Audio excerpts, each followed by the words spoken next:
All right. All the way from Atlanta comes the guest today who flew in with his very airy library. Do you love it?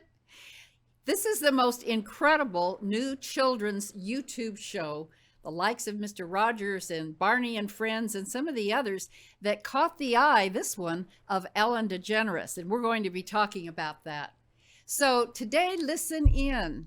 This show is about the success of this man because of his mantra, which is kindness. And he's called Stan the Man. You won't want to miss it. Welcome to our podcast, Doing It Right. This podcast reveals authentic stories from successful leaders doing it right. It's about their journey to become a leader, their choices, motivations, and lessons. In essence, how they built successful personal brands. Your host is Valerie Sokolosky, author of 8 leadership books and nationally known as an authority on executive presence and personal branding. Let's get started. Here's Valerie. All right. I want to welcome Stan Tucker from Atlanta, Stan the Man. Welcome to the show. Thank you so much for having me today, Ms. Valerie. It's a pleasure to be here. We've got so much to talk about. You know that I do a lot of research, and certainly you and I had a conversation. This endeavor, this nonprofit, this heartfelt whole initiative that you have started, I can't wait to talk about it with you. I want to start by kind of where it did start, Stan, with your dad that you just adored, who died at 8 years old. Would you tell us about your dad and the impact that he had on what you're doing today? Yeah, as we know, everything happens in our lives for a reason, and my father is a huge part of my story today. As you mentioned, he passed away when I was 8 years old. He was 39, and he was killed in a car accident. And at the time, I didn't understand why he was taken away from me. You know, I was just getting to that age of where me and my dad are able to hang out and throw the ball, and, you know, I could finally catch, and, you know, I could hang out and do some of the things that he did. You know, he was an entrepreneur. He had his own car detailing shop, and I was just confused. At the time, I just didn't realize, you know, I couldn't comprehend at a young man of why I was losing him. But now he's all a part of my story. I wrote a children's book called Stan and the Man, and it's about me and my father and the experiences that we had together. And I use that book today to fuel my initiatives. I use that book to kick off the writing program. So I wrote the book for 3 reasons. One reason is to honor my father and to make him proud. The second reason is to inspire other kids to write their own stories, because I tell them if I can do it, they can do it as well. And then the third reason is to inspire the kids to live a life that makes their parents proud. So when I think about the relationship and the short time that I had with my father, it was all a part of my story to be able to impact kids' lives in several ways now. You know, Stan, that's a pretty tough thing to deal with when you're that young. Tell us about the book and the Be Kind 39 that's in it. Yeah. So when I wrote the book, I wanted to, when I think about sharing it to students and to schools, I wanted to have something to keep the kids inspired long after I'm gone. And so I decided to honor my dad through a kindness challenge. You know, one of our main focuses of the nonprofit is inspiring kindness and literacy, right? And kind of let that bleed over into my book. And so I was saying earlier that my father passed away when he was 39. So I created a kindness challenge called Be Kind 39. And there are 39 acts of kindness in honor of my father's life. And whenever I read my book to a school, I'll tell them, I'll tell all the kids, and I just did this past Friday, so you guys all heard the story. You heard about the man, my father. And if you would join me in honoring my dad by taking this Be Kind 39 challenge, and I say by show of hands, who will help me? And every time I do that, every hand is raised. And so it's really special to me that the kids are, honoring my dad and making the world a kinder place, one act of kindness at a time. Stan, we need all the kindness we can get. That is for sure. It's so impressive, the things you're doing. Would you start from, I was born, not really, but almost. I want to hear. How much time do we have? Yeah, really. I want to hear the story of how what you're doing today, which is incredible. There is a children's YouTube show that Stan is doing. He'll tell you about it. And I couldn't take my eyes off it. We adults usually enjoyed watching what the kids watched when they were toddlers. And so I kind of put myself back in that mode when I was watching with my children things like Barney and Friends. And I was fascinated. Yeah. But you're doing some wonderful things with your nonprofit, but you've got a whole endeavor on authors as children and books, helping them read and all of that. That's all I'm going to say. You start from where you went to college and how all this happened, that pivot point for you at camp. Yeah, for sure. So I went to Kennesaw State University and I majored in early childhood education. I became a second grade teacher and my goal was to become a principal. But God had another plan for me. My last year of teaching, I was living in a gated community outside of Atlanta, and someone broke into my apartment while I was away at school. And about 2 months later, someone stole my tires off my car in front of my apartment. And I said to myself, I think it's time to move. And at that time, I didn't realize, I'm a teacher. I'm being a good role model. I was working 2 jobs at the time. I had a part-time gig, and I'm like, I'm working hard to do these things, and people are stealing from me. And now I understand why all that happened was to get me to the place that I am now. Rewinding just a little bit, one of the most defining moments of my time in the classroom was on a crisp fall morning. The book fair was coming to town, and there's an excitement in the building, and all the kids are excited to get all the books that they want from the book fair. And I tell my kids, all right, everyone who has money, line up at the door, and everyone else just continue to do your morning work. And so one of my students comes up and he says, Mr. Tucker, my mom said we don't have money for books, and so I'm not going to be able to go. And it broke my heart. I was like, you didn't have to tell me why you couldn't go to the book fair. He was the only one. There was about 10 other kids, and they're just doing their morning work. They didn't have any money, but they didn't feel the need to tell me. And so I thought in his mind, he thought it was wrong. He had to tell me why, like it was a problem that he couldn't go. And I wanted to buy every kid a book from that point. And fast forward back to all of this happening, my car and apartment gets broken into. So I ended up moving, and it was toward the end of the year. And so where I moved was just going to be too far of a commute from where I was teaching. So I was just going to take a year off and do my research on another school district. And during that time, I just needed something to get me back in front of kids. And I started going out and doing read-alouds in schools. And what I quickly realized was that I could have a broader reach. When you're in a classroom, your reach kind of stays within those 4 walls of your classroom, and then a smaller reach in the 4 walls of that building, right? Now, granted, there's no greater impact than a classroom teacher. But what I realized is that I remember when we had guests come into our classroom and how the kids just lit up, and listened to every word that those guests would come in and talk about, whether it was career day or whatnot. So I know how powerful a visit can be for a student. And so I just realized, I was like, man, I have a bigger reach. I won't make a bigger impact as being a classroom teacher, but I can still make an impact. And so I stumbled into the nonprofit world, and I remembered my student and how he couldn't afford books. And so I said, I want to create a program for all the students, and his name was Juan, all the students like Juan who can't afford books. Mm-hmm. I want to be able to provide books for them, but I said, I want them to be able to earn it. And so our bookmobile, the kids have to do acts of kindness to earn their books. So we have a saying that kindness is the currency.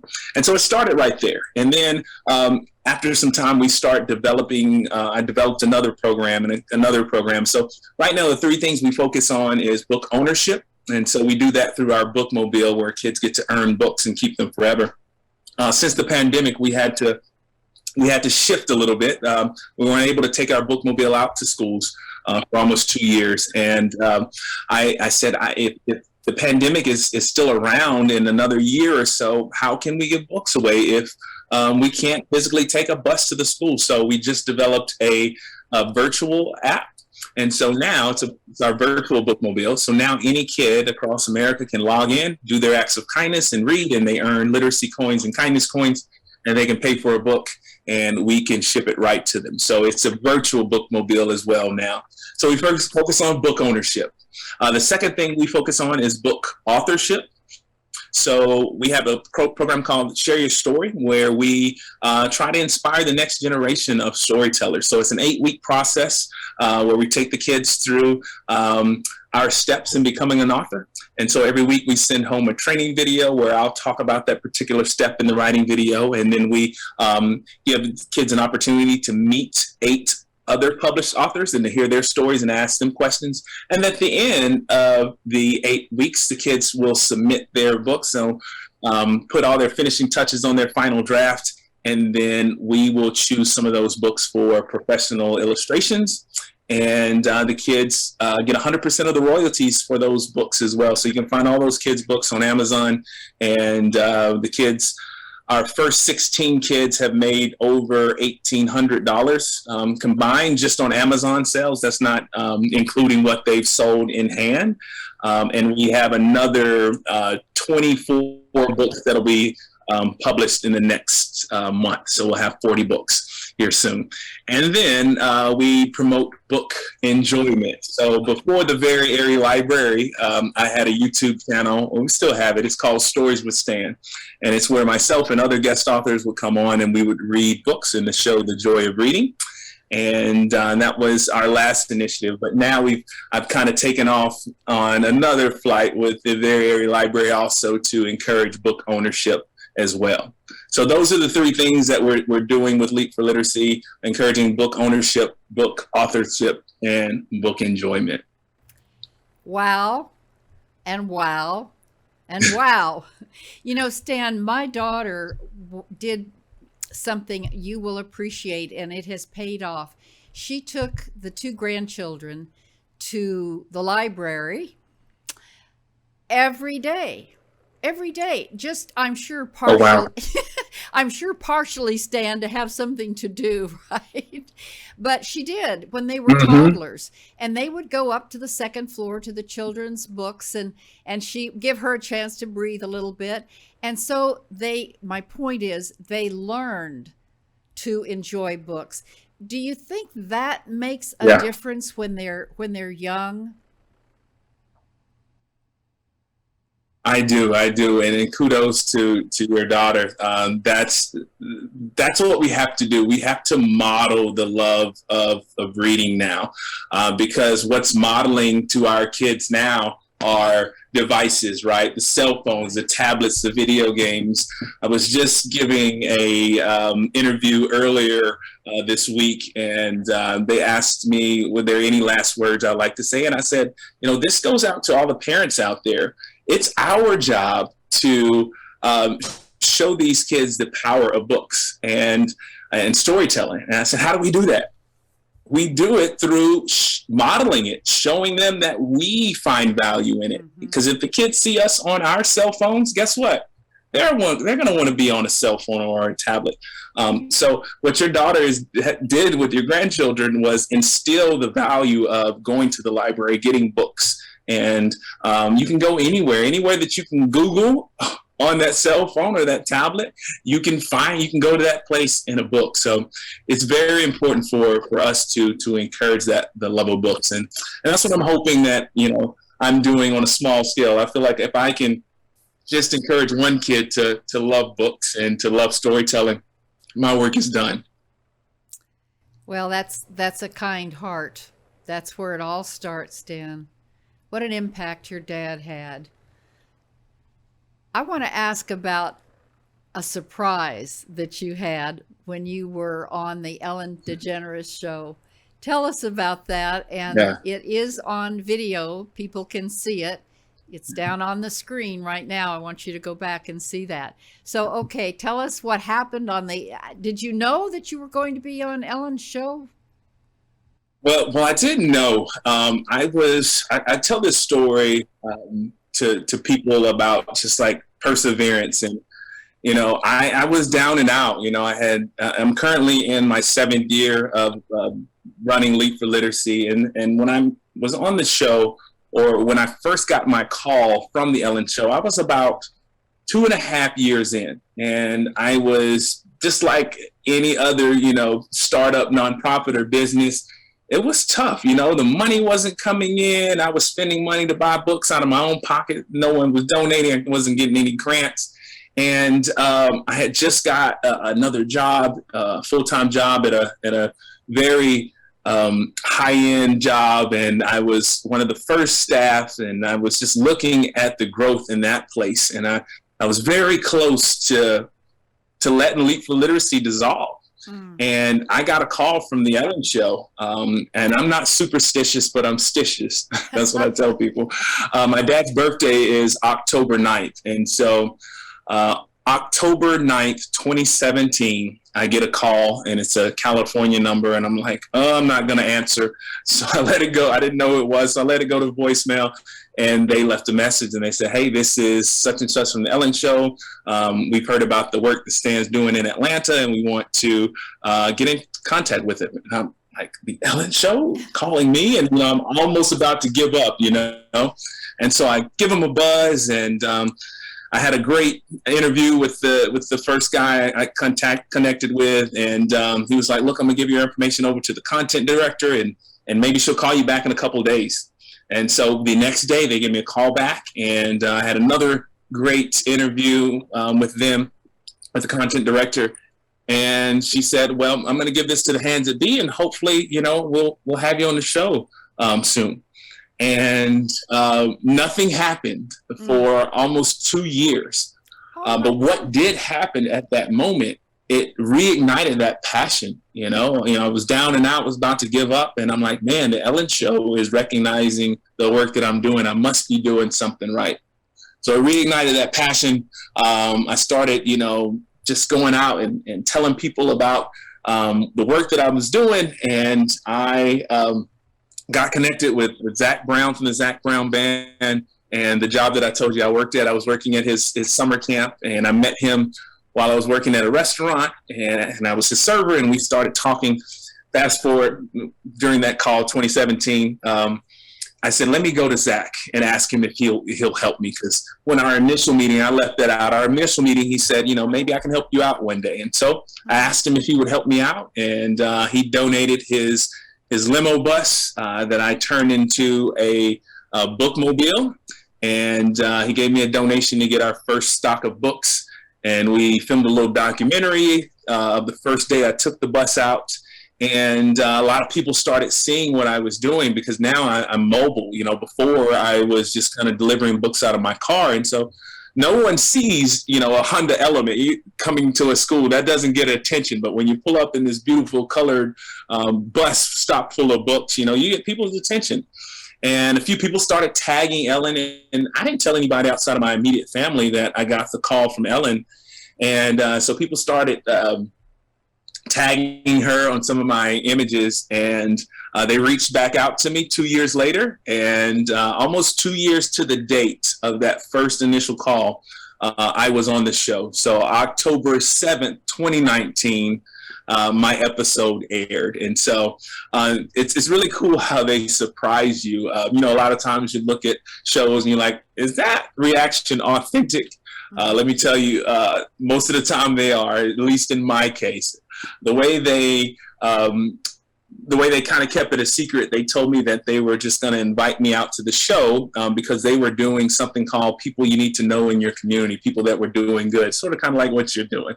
And so they said, we'll let you come out and be a part of the show. And then after the show, we're going to record you for that social media plug.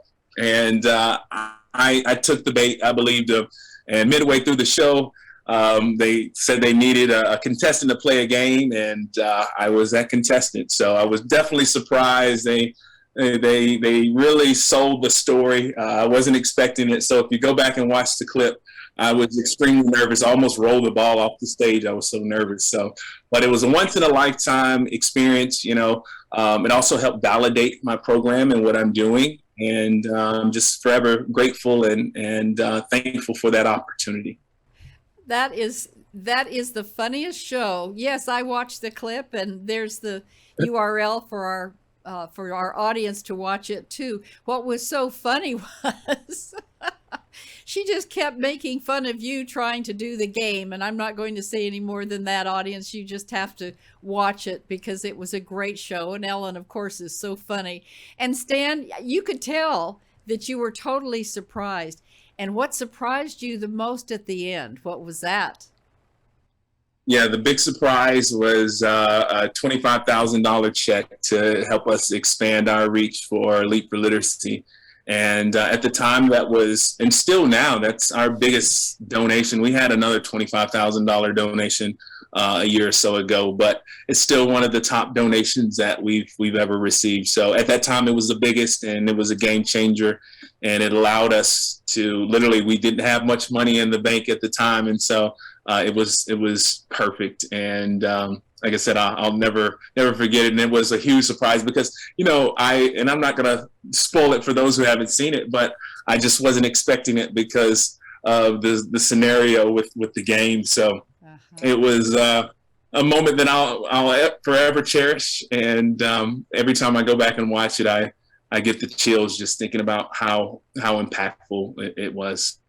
For us at the time. And I got the chills watching it. So I can't wait for my audience to watch that segment. You know, it goes, Stan, I ask you, as I always do, what are some of your lessons learned? And we call them teachable points of view, so that we ought to be teaching other people what we've done and could have done better, right? And one of them goes right along. It says, don't rush the process. It takes time to get where you want to be. That just resonated so much with me because in my journey, and still in this journey, I'm so impatient, right, Stan? We want to see things happen. And they did, out of the blue. You never know. And that goes to another point of view that you gave me about Zach. Now, first of all, tell the audience who he is. Yeah, so a lot of times I don't like to name drop, and so that's kind of why I left him out of my story, and I had to rewind, and I'm like, man, I should have just put him in there. But he's a Grammy Award-winning country artist, and he's a pretty big deal in the country world. And he started a camp about 20 miles south of the airport here in Atlanta, a little town. A town called Fayetteville, Georgia, and it's a camp for kids with special needs as well as typical developing kids, and it's an inclusive model, and it's an amazing program, and I got an opportunity to be a part of that as I was growing Leap for Literacy. But to rewind and give you a little context of how I met him, when I left the school system, I told you I was looking for another school district to settle down in, and I started working at a restaurant in the evening, and during the day I was going out promoting literacy and promoting the love of reading and giving away books. And so one evening, Zach and his family comes in, and it actually wasn't my table that him and his family sat in, and it was a fellow server's table. And at that restaurant, they kind of staged us in time-wise, and so she was going to be in the next 10 minutes or so. And so we had a protocol that you had to greet your table, say hello to a table within the first 30 seconds to a minute that they were there. And so I knew that girl wasn't going to be there at that moment. So I said, let me just go over and greet them, and get them, situated until she gets in. And so I get over there, and he has 5 kids under the age of 10 at the time. And I think the youngest was like 1, or maybe not even, very young, maybe 1 or 2. And so I went over, hey, how are you all doing? He's like, we're ready to order. And I'm like, okay. And so I began to take the order and didn't even tell him my name, And so I take the order, but as I'm taking the kids' order, I'm kind of making conversation with them. That's just the teacher in me. Hey, what grade are you in? What are you learning right now? And so I take the order, and then as soon as I take the order, the young lady's table, who it was, came in. And so she's like, that's my table. Anybody that's ever served, your section is your territory. That's your money, and so you don't want to come in and your section is full because you're not making any money. So I'm like, here you go. I got their order. I went on and started doing my thing in my own section, and they got their food. And so he's still under the impression I'm his server. And so he holds up his card and to flag me that he's ready to pay out. And so I just grab his card and I run the check for the other server, and I go back and give it to him, and I say, hey, thank you so much for coming out. And he was like, hey man, what do you do? I was telling my wife there's something special about you. And so I told him that I was a former teacher and I was starting this literacy initiative. And he was telling me about his little camp that he was starting in Fayetteville. And he said, maybe we can help each other out. Maybe you can come help us out as we're, starting this program, and maybe I can help you out. And so that's how I started working at his camp. And during that time, that's when I got the call from the Ellen Show about a year into working there. And I went back to that conversation that we initially had where he said he would help me out one day. And so when I got the call from the Ellen Show, it inspired me. And I said, let me just go ask Zach. And I asked him, and here we are. So that's a little bit about the Zach Brown story. So such a good dude, definitely support. He makes great music, and he's doing amazing things for kids as well. Wow. I mean, we'd all like to have a Zach in our life. Seriously. Stan, it goes to something else you said, sow as many seeds as you can.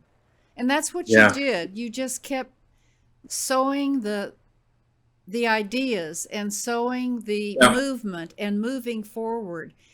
The part of this that you've said over and over again is how nothing was happening. And then when the timing was right, things started happening. But here's the deal, Stan. Sometimes we don't recognize that. We don't recognize that. Or I'll hear someone say, I was just lucky. Well, I think luck is when preparedness meets opportunity. For sure. You like that? I love that. I'm gonna have to write that one down. You can feel that. Luck is when preparedness meets opportunity. And that's what happened to you. The story is incredible. I don't want to close without talking about your YouTube show and the set, and have people go and see it, because it looks like you are in a Hollywood production, and I know better. So can you tell us behind the scenes really how that set came into being? And it isn't Hollywood, but boy, it sure looks like it. Oh yeah, it's such a beautiful set. I get asked quite often, "Are you behind a green screen?" And I'm like, "No, this is real." The producers of the show, they're twin brothers, the young brothers, and they're just a talented duo. They produce the show, they film it, they built the set, they write the episodes. They're just great guys. And you talk about sowing seeds. The way I met them was literally that same thing, planting a seed. And I was in college at the time, and I was working out in a gym, and I saw this guy that looked like an action figure, and I said, I want to look like that guy. And so I went over and asked him if I could work out, and he was like, sure, man, let's do it. And so we worked out maybe 2 weeks together, maybe 4 or 5 times tops. This guy's super busy. And so, but one of those times that we worked out, I remember one of the questions I asked him, and his response kind of left me just inspired and in awe. I asked him, I said, what are you going to the college for? And he said, I'm an English major and I want to write children's books one day. And so he's a young African-American male, like I said, looks like an action figure, and, looks like that athlete, not a children's author. And at that time, that was when I was growing up, that was the era before self-publishing. So we didn't have any author visits. So I had never met an author, and so to hear someone that normally you would look at, that you wouldn't think that was going to school to write, hopefully one day write children's books. And so that always stuck with me. I never had the idea of writing a children's book at the time, but I was, going to be a teacher, and I thought that was so cool. So fast forward 5 years later, my children's book just gets released. And so his name is Wilson. So Wilson sees it on Facebook, and he's like, man, he reaches out. He's like, congratulations, man. That's huge. He said, I just finished up my children's book, and can you help me navigate through the final processes? And I'm like, sure, man. I said, man, you won't believe how impactful our conversation was when we were on. I remember where we were in the gym. I told him what machine we was on, and I said, man, of course, and so he's friends with the brothers, and so they were going to help him with some of his graphic design stuff, and so he asked me to meet at their studio, and so I went over there, and they were in there listening to my story, and so I got their card, and so they did we had right before the pandemic, we had a leap year, right? And so it was on a Saturday, and I don't know if you know anything about leap years, but it only falls on a Saturday every 28 years. So we have our inaugural event, our Leap for Literacy social was on that evening. And so I asked the brothers if they were available to come out and film the event. And so they said, yeah, they came out and they did a great job. And so 3 weeks later, everything shuts down. And I'm working at the camp at the time, and we're trying to come up with ideas for virtual programming.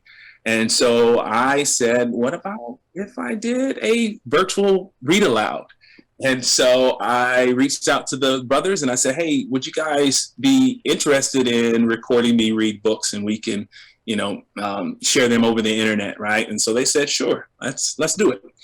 And so one thing led to another. If you go back and you watch some of those initial book readings, we were on a black background. There was nothing to it. Then the guys were like, hey, would you like more of an identity? We can build you kind of like a little homely set, And so we started there. And then the next thing you know, the idea of a show came up. And so that's where the Very Area Library was born. But I wanted to give you that story just to show you how planting that seed, just asking someone to work out turns into a new children's show. So if you get a chance to go to YouTube and check out the show, the set is taking place inside the walls of this magical tree. And so the whole storyline goes is that there's a magical library hidden in the forest. And what makes it magical is that it has every book ever written in this library. So my dad goes on this journey to find this library. He spends his whole life trying to find it. People say, you're crazy, it doesn't exist. And he tells me about it. And so he passes away at a young age. And so we're taking components of my real life and putting it into the fictional show. So he passes away, and in his honor, I want to find this library because I believe it's real, because I believe my dad. And so I find it, and it's in shambles, and I decide to rebuild it. But this time, I don't want it to be hidden. I want to make it accessible to all, like my bookmobile that I'm taking out and spreading the joy of reading and books to kids. And so I turn it into a flying library. And so our mission is to keep this magical library alive. And the way we do that is by going out and finding the newest books that have been written to put into this magical library. Well, this is where everything comes full circle. If you remember earlier in the call, I talked about we focus on book authorship, and kids get to go through our 8-week course and they learn how to write their book, and we professionally illustrate some of those books. Well, the way that everything comes full circle is that the books that we're going to find are the books of the kids who wrote them in our program. So that's where I believe that sets us apart from a lot of children's shows that have been before us, is that kids really get an opportunity to be on the show. Like, write a story. Any kid has a even playing field to be on the show. Just go out and write a story, share your story. And the coolest thing about stories is that, hey, we all have a story. And so that's what I'm super excited about, is just inspiring the next generation of storytellers through this show. You know, I told a guy this the other day. I said, I can't wait until, 10, 15, 20 years from now, and there's a new New York Times best-selling author. And he or she's doing a call on your show, Valerie, and you say, where did you get this passion of writing? And that kid says, you won't believe it, but there was a show when I was growing up called The Very Airy Library. And Stan told me if I wanted to be on The Very Airy Library, all I had to do was write a story. And I began to write. And that's what, as I'm telling this, I'm getting the chills, but that's what I'm excited for, is getting the opportunity to inspire these kids and give them a chance to be on the show and to let their story and their voices be heard. And what age? Sorry, that was a long answer to tell you about this show. But. No, you gave it context, and I'm picturing it. Everything you're talking about is going through my head, and the pictures are coming. The kids are how old, basically? Yes, so I actually had a kid there today. So we did some filming earlier this morning, and he was 8 years old. And so he wrote his book last year when he was in the second grade, and we published it and illustrated it. And he was on the show this morning. So he was 8 years old. And I'll give you a little context of the episode. So his book is called My Home Run Life, and it's about his championship game, and he hits a home run and inside the park, and it's super exciting. And what he wanted to, he got down to 2 strikes and no balls, right? And so his whole, meaning for writing the story is to teach kids to never give up, even when things don't look good, right? And so anyway, his favorite baseball team is the Phillies. And so what we're hoping to do is to land him a meeting with the Phillies for the episode. But we have authors. Our oldest author has been, I believe, 12 so far that we've had on the show, and youngest has been 7. So we have some pretty young authors. It's amazing. Everything is amazing, and audience, you saw the banners of all the places you can go to see the Very Airy Library. You've got to see this show now that you know how the set was built, and these 2 brothers that built it. You would think it was, I'm not exaggerating, you would think it was built in Hollywood with all the money around it. It's magical. The things fly and things come in and come out. I loved it. I loved it, Stan. I can't thank you enough for being on the show. It is a nonprofit.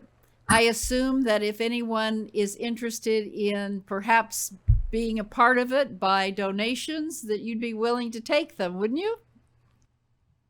Oh yes, we definitely need it. As you know, as you were saying before, trust the process, don't rush it, and we're in that part of where we're just trusting the process. And one of the things that we need is financial support to help us to scale this. I mentioned that we have about 40 books right now.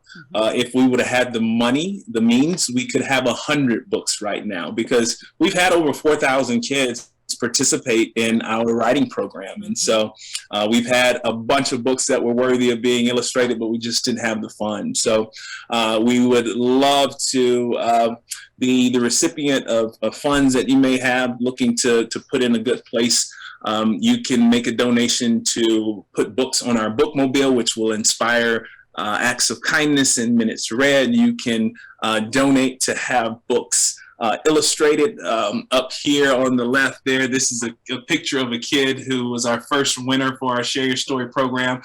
You can actually sponsor books, so you can dedicate a book in someone's honor. You can pay to get a book illustrated, and in the back of the book you can make a dedication page, or let's say you have a business, you want to run an advertisement for your business. So it's an advertisement as well as getting a kid's voice being heard, and also help the kid make some money. I have a couple kids that have made probably close to $2,000 with book sales. So all that money goes to them. And so there's multiple ways that you can support this initiative, but we would love to be the recipient of any type donations. There's no donation too big or too small. We'd be grateful for any of it. So thank you in advance for your support. You know what? And you're the real deal. That's why I had you on the show. And you know, the reason that I even found you is because of Carrie Stinson, who played Barney, the purple dinosaur, for all those many years. And I know he is so in love with your initiative and your nonprofit, and I know he's going to be a part of it as well. I just have to leave by saying, as an author of books, I can't believe 8. Don't ask me how I did that. Here's what I want to say. It was not easy. It was not easy for me to write these books. It was tedious. If I had had something like this that inspired me when I was a lot younger than when I started writing, it would have been so helpful. You're doing great work. I'm behind you 100%. I can't wait for the participants to see the show, the very airy library, and everything is under the banner. If somebody wants to contact you personally, well, how could they do that, Stan? Yes, love to hear from you. Love to hear any questions that you may have, or maybe ideas. Say, hey, Stan, have you thought about this? You can reach me at Stan. My email address is stan@leap4literacy.org. Again, that's stan@leap4literacy.org. Please shoot me an email at any time. I love to hear from you, and it's always good to. You know, Valerie, you can probably attest to this when you're grinding, right? You're in the trenches, and you don't know if you're making a difference, right? It's good to get a message of like, we see the work that you're putting in. We're proud of you. May not have any money to donate, but words are sometimes more important and just as powerful as making a financial contribution. So if you want to just give a shot to say, hey, Stan, we see the work that you're doing, that's definitely welcomed as well. So I look forward to hearing from you all. Well, I bet you'll hear from them. And I want to tag on to that to say to the audience, I don't know if you know the power of what hitting that red button is for me. Please subscribe to the podcast. All it is letting you know when the next one is up. And I'm running them 2 weeks at a time now. So it's not like I'm sending you a bunch of stuff. I'm not. But guess what? Google matters. Subscription numbers matter. And you also know, if you've been watching my show for these 4 years, Valerie and Company is a leadership firm. So yes, I do coaching, and yes, I do keynote speeches for sure. And that's what brings in the money. This is not a money-making deal. This is like Stan's. It's from the heart, because I believe so strongly that we need to hear stories from real people who have maintained their integrity as they have grown their business or become successful. That's all it is, authenticity, leadership, authenticity, doing it right. So thank you again, Stan. And I want you to stay tuned, because I've got a Valerieism quickly. And here it is. Here it is for today. My Valerieism is, leaders are gardens, sowing seeds rather than expecting bouquets. And we've kind of talked about that today. Leaders are gardeners, sowing seeds. Every leader that watches this show does exactly that. And I wish that other leaders who aren't watching this show would. So that's why it's so important for you to hit the subscribe button, and also to share and comment. That's the only way I know. Stan is right. It's the only way I know if it's making a difference. Yes, we watch the numbers, but boy, if you would just comment and say, Valerie, here's what I got out of the show. Here's what was meaningful. Thank you. Maybe just a thank you. That's what just keeps me jazzed. 4 years now, and I'm not going to stop. So that's the show for today. Wow. Thank you so much for listening and watching. Until next time, stay real. be authentic, and sow some great seeds. Be kind. Bye for now. Thanks for listening. To receive Valerie's voice, free monthly leadership tips, and to learn more about her leadership programs and coaching, visit her website, valerieandcompany.com. Next week, we'll be here again to inspire, engage, and equip you with teachable points of view from successful leaders who have been doing it right. Until then, lead authentically.